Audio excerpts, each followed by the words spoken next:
you carry a quiet fear that you rarely speak out loud. It sits in the background of your days like this low current. If you slow down, if you release the pressure even a little, something important might slip away. Your momentum could fade, your opportunities might dry up, people might question whether you still have what it takes. And even deeper, you worry you won't know who you are without the pace you've been keeping. And it's not that you resent work. You resent what it's beginning to draw out of you and what it's starting to cost you internally. So think about it this way. You've always known how to show up. You've always been the one that follows through. But now you're trying to figure out how to keep doing that without hollowing yourself out. Somewhere along the line, work shifted from being a meaningful responsibility to being the place where you try to settle deeper questions about your worth. And it didn't feel like this dramatic shift. It generally starts with good intentions and this healthy sense of duty. But more and more, your identity began to wrap itself around your output. And you felt responsible for outcomes that were never yours to carry alone. And when that happens, pressure starts to fill every empty space. Faith becomes something you try to layer on top of effort instead of something that frees you from the weight. You tell yourself that people count on you. You tell yourself you can't afford to loosen your grip. You don't want to sound ungrateful, so you just keep that uneasiness to yourself. But part of you knows that you've been living with an expectation that's heavier than anything God ever asked you to hold. Being needed can feel safer than being present. When others rely on your strength, you don't have to acknowledge the strain inside your own chest. Staying busy becomes a sort of shield. And you avoid stillness because it exposes the parts of you that feel tired, that feel numb, that feel stretched thin.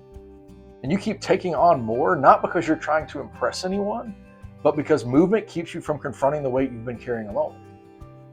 Now, your soul didn't reach this level of fatigue all at once. Work didn't strip anything away in one single moment. It happened gradually, like a slow fade. It's a late night that felt reasonable, an early morning that you dismissed as necessary, a moment of prayer you said you'd get back to later, a quiet conviction you ignored because the day felt too full.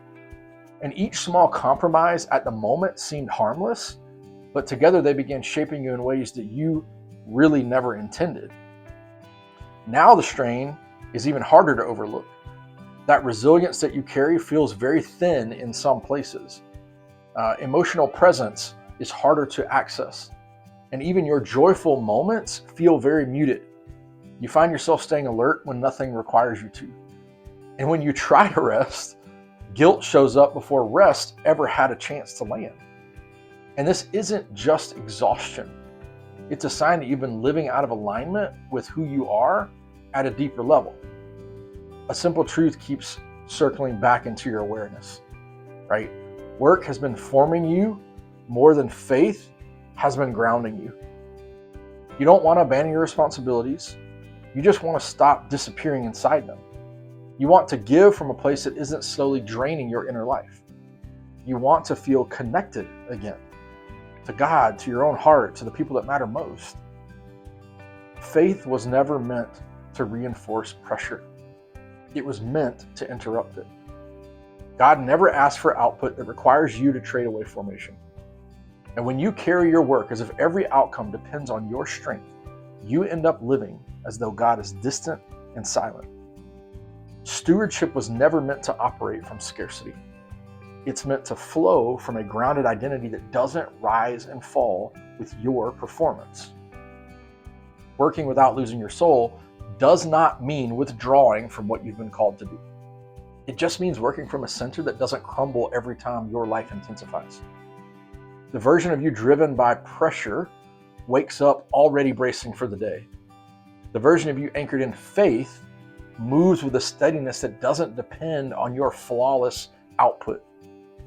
And when your identity is rooted in being held rather than proving yourself, rest stops feeling dangerous.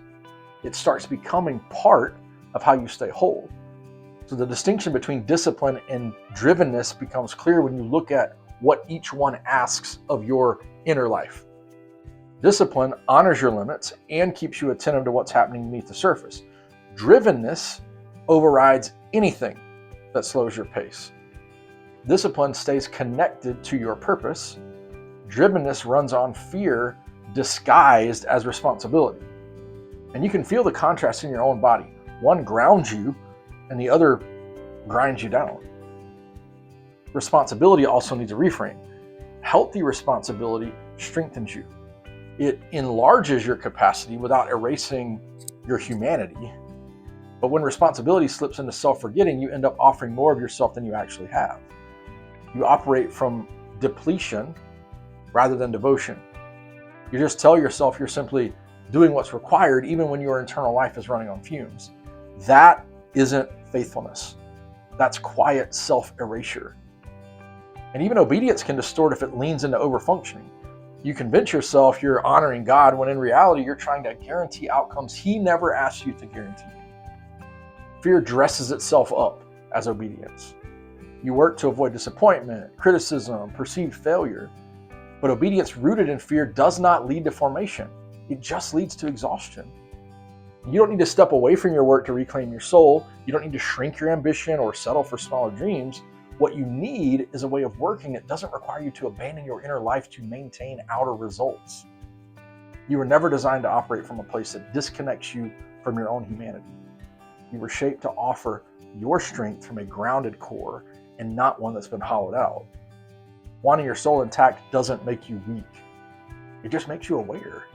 It means something healthy in you is rising to the surface. The old way of working carried you for a long time, but it cannot carry the person that you're becoming. You're ready for a way of living where presence matters as much as productivity. You're ready for work that aligns with who God is forming you to be and not a version of yourself you spent years trying to maintain. The fear that everything will fall apart if you slow down isn't coming from God. It comes from seasons where you had to move fast to survive. It comes from moments when you felt alone with outcomes that were never fully yours. And it comes from this belief that worth is fragile and must be protected. But you're growing past those internal narratives. You're learning that your life is held by something steadier than your pace. A faithful way of working does exist. It doesn't drain you. It doesn't shrink you. It doesn't ask for pieces of you in exchange for belonging. It's work that grows out of identity rather than reaching for identity. It's work supported by grace, not fear. It's work that ultimately leaves you whole. Now, if you want to keep walking this out with me, I write one weekly letter for people who are tired in a deeper way. You can find it below